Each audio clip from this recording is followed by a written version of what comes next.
If you're a runner, listen up. This is my top 3 strength, length, and mobility exercises that you need to implement to be able to handle that impact that you are accumulating on the track, so you can have a long-lasting career without pain, stiffness, or injury. Let's dive in. First exercise, we have our low split lunge, or our ATG split squat, coined by Ben Patrick. Shout out Ben Patrick. This is a phenomenal exercise, great for knee resilience, hip flexor length, ankle mobility through the calf and Achilles as well. And we're going to dive straight into 3 variations. We'll start off with the hardest one, and we're going to work our way to the more easier progression so that you guys can pick what level you're at and then slowly progress to the more advanced versions.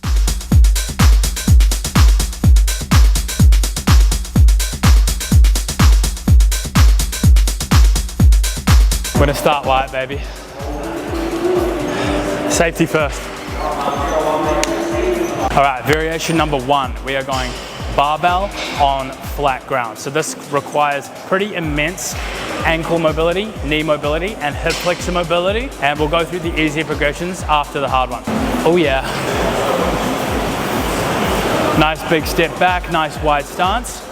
And we're going to come all the way forward until my hamstring is completely resting on the back of my calf and my front foot is completely flat on the ground. So this is pretty tough, requires immense mobility through the ankle and through that back hip flexor. You want to squeeze that back glute to take the knee off the ground and then explode up. Obviously, the more weight, the harder this will be. I'm doing about 30 kilos right now.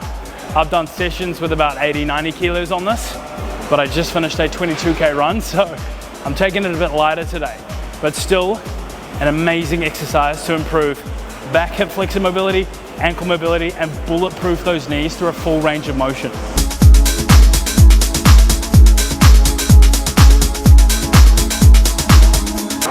That's hard work.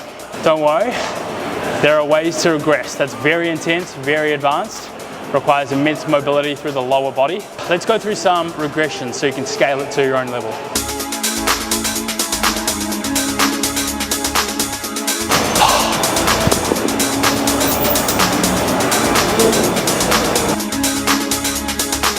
Let's go through our intermediate variation here. So we're going to raise our front foot and we're going to go to dumbbells. Now this is an intermediate variation. The raised platform allows for a less intense stretch to the back hip flexor and ankle, which makes it easier to get lower into the lunge. We use dumbbells because it's safer than a barbell. It's easy to drop them. If we lose balance for whatever reason, we can drop the dumbbells and be pretty safe. So let's dive in. Already much less intense than going on the flat ground, but still an amazing stretch through that back hip flexor, through that front calf and Achilles, and a beautiful knee bend, which promotes resilient knees by providing synovial fluid through that kneecap. The more we move our joints through a full range of motion, the more synovial fluid we send through the joint, which is basically sending the nutrients to the joint to keep them young and free and signal to our body that yes, we're still using our joints, we still need them as we're aging. Making sure we're squeezing that back glute as we come down to keep that back knee raised up off the floor and really feel that stretch through that back hip flexor. And of course, if you lose your balance, you can drop the dumbbells and be pretty safe coming out of that stretch.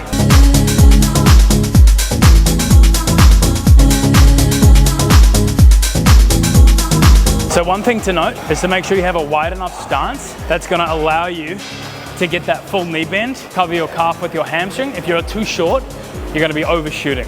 If you're too long, you're going to be undershooting. So finding that perfect stance, space between each foot to allow for that perfect stretch through this front leg and through that back hip flexor as well. You also want to maintain a nice upright, proud posture to allow for an intense stretch through both the front leg and the back leg as well. So keeping a nice arch in the back, nice tall, proud posture, shoulders back and down, which will allow you to execute this exercise with perfect form.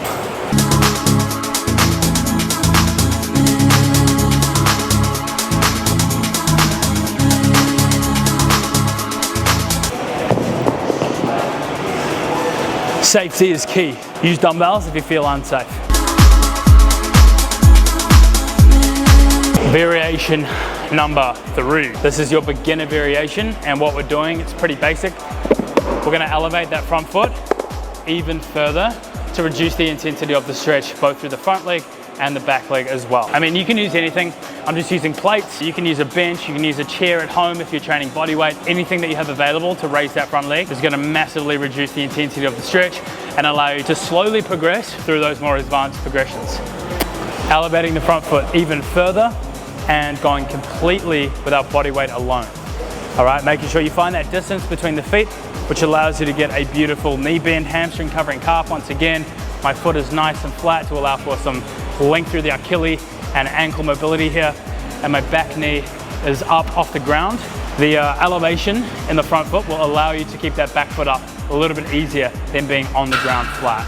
All right, so we're just moving from up and down with absolute control. Try and refrain from bouncing, just control, coming to a dead stop so that we can get the most strength adaptation through the quad, through the knee, and through the ankle as we possibly can. So using as little momentum as possible will allow for the most strength adaptation through those essential joints. Nice upright upper body, back straight, hands on hips, flowing through the movement, keeping your stability in check here as well. If you need to hold on to something, you can. That's another regression. If you need to hold on to a wall or a post, that's absolutely fine as well. But we're just going body weight to get a little bit of stability in there as well.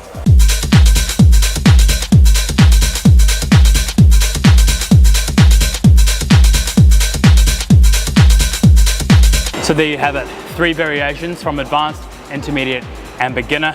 Choose your level. So I recommend anywhere from 2 to 5 sets to about 8 to 12 reps per side. Anywhere from 1 time a week to 3 times a week is gonna be amazing. That's your low split lunge, also known as your ATG split squat. Shout out Ben Patrick, he's the one who brought this amazing exercise to my attention. All right, let's move on to exercise number 2, baby. All right, exercise 2, baby. You're gonna need a dumbbell and an elevated surface as well as something to hold onto. We're going for our single leg bent knee calf raise.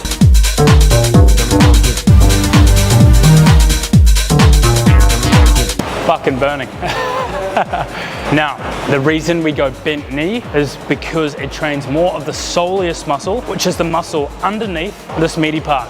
So we're training this muscle here, which is constantly contracting and retracting throughout the day, even from walking, from running, from jumping. It's very important to have a strong soleus when you're doing, running exercise, long runs, short runs, sprints. You really need to make that soleus as resilient and injury-free as possible. So training bent knee calf raises is the perfect way to do that. So we are going to be further bulletproofing through the calf and ankle with our bent knee calf raise, going single leg with a dumbbell, so weighted, and this is your advanced variation here. So we go single leg to train the soleus, which is the muscle underneath that meaty part of your calf. So right between the Achilles and that meaty calf, that is what we're training here. We're going single leg to iron out any imbalances that we might have, and we're really focusing on that squeeze through the calf muscle. You also want to focus on getting as much depth in the heel as you possibly can to allow for the deepest stretch possible through the ankle, Achilles, and calf as well.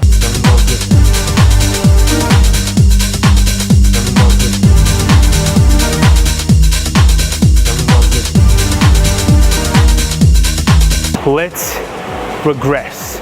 Intermediate variation. We're going to go double leg, still weighted, but that double leg will obviously make this exercise a little bit easier because you're producing force from both sides of your leg. So what you want to do, grab that weight belt, wrap it around, and loop it through, baby. Same rules apply. Bent knees, hold on to something for support, get as much depth through the ankle as you can, so driving that heel down to the ground, and then squeeze up right through the calf and soleus muscle.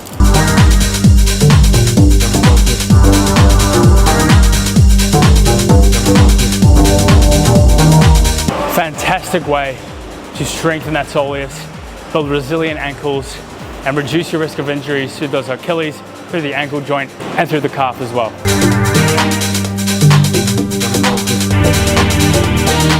Variation number 3, your beginner variation. Pretty simple. We're going to take this weight off. Same rules apply. We're going for our bent knee calf raise once again.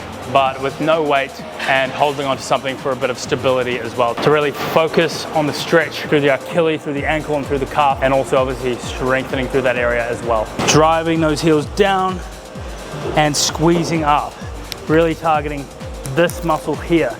Boom, firing that soleus, engaging, squeezing, keeping the knees bent.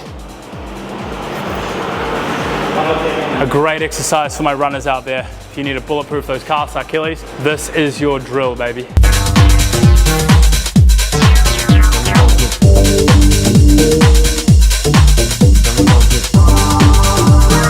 So that was advanced, intermediate and beginner variations of our bent knee calf raise. Recommended reps and sets for that, similar to the split squat, we have anywhere from 2 to 5 sets of about 8 to 20 reps. So if you're a beginner, maybe start with a bit of a higher rep range. 2 times a week is absolutely fine. The soleus typically as a muscle can handle a lot of volume. So I would say the more frequently you train them, probably the more hypertrophy you'll experience through that calf muscle. And who doesn't want big calves for one, but also the more resilience you're going to accumulate over time by practicing that exercise. Choose the regression that suits you best. Start with body weight if you're a beginner, and then slowly start to add more and more weight over time. The key here is to progress slowly and really focus on that deep stretch, driving the heel down to the ground, and then contracting as much as you can through that soleus and calf muscle. Let's move on to exercise number 3 and start with the advanced variation. We have done a lot of work through all the joints, but there's one particular muscle that we have missed, which is super important. You can think of this muscle as your suspension. Like in a bike or a car, you have to have really good suspension to absorb the shock and make sure you don't overload other parts of the bike or car, which eventually are going to lead to unalignment and injury down the track. This muscle I'm talking about is your tibialis, which is the muscle located on the front of your shin. It is widely known as the most undertrained muscle in the human body, probably because it's not a flashy muscle, but it's a very functional muscle. Again, every stride you take, all that impact is getting absorbed all through your joints, your hips, your knees, your ankles, and to reduce that impact, we train the soleus to be able to handle that impact training. So let's train it. Our advanced variation, we're going to use our tib bar, and if you don't have a tib bar, there's going to be variations that I'll show you that don't require this piece of equipment. But let's start with this one. I'm loading up the tib bar with 10 kilos here. Should probably get about 20 reps or so. Important to train, between 10 and 20, get in some volume, and also some heavier sets to get some strength in as well. All right, easy setup here. Grab that tib bar and shift back onto the bench. You just want the front of your foot hanging off here, all right? So we're gonna get full plantar flexion. Plantar flexion is when you point your toes away from your head, and then full dorsiflexion, which is when you bring your toes towards your face. And we're just gonna rep this out, and you can see this muscle here is contracting and lengthening. Contracting and lengthening. Now it's important to go slow and controlled here to really get the full benefits and the full strengthening component through that front shin, that tibialis muscle.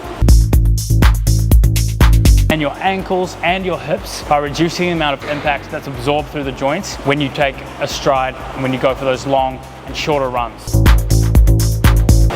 You gotta really feel that start to burn. An incredible exercise, and one I do every single week to strengthen this front shin muscle right here. Oh. So that's our advanced progression. Let's go through our intermediate progression, and also one, if you don't have a tib bar, you can use a kettlebell to substitute it instead. So grab that kettlebell, we're going single leg here, and we're just gonna lift the toe and gently drop. A little bit more stability involved because we're using a kettlebell, which is absolutely fine. Maybe even better because we're getting some stability through that ankle joint as well. Keeping the quad flexed, knee engaged, and squeezing through that tibialis. Nice, slow, controlled reps. Doing 10 to 20 reps, and then changing sides.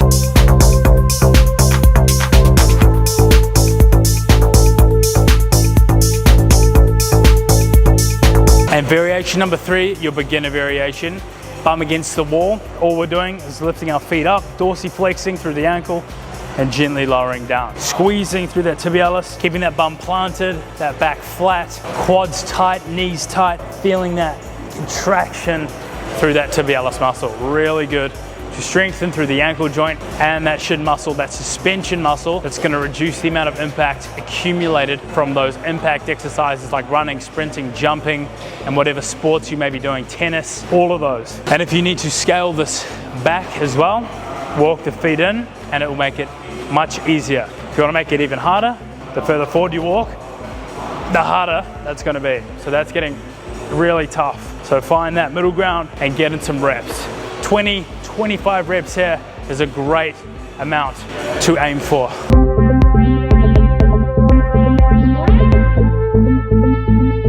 All right, and that is your advanced, intermediate, and beginner tibialis exercises. So yeah, phenomenal exercise. And there you have it, my top 3 exercises for runners specifically, whether you're a sprinter or a long distance runner or a casual runner. These 3 exercises are not going to do any harm. They're going to do a lot of good for your joints, a lot of lengthening, a lot of strengthening through the lower body to really be able to handle that impact when you're on the track and give you a long lasting career and hopefully an injury-free career as well. All right guys, thanks so much for joining. Drop down in the comments what you want to see next and make sure you hit that subscribe button and I'll see you in the next one.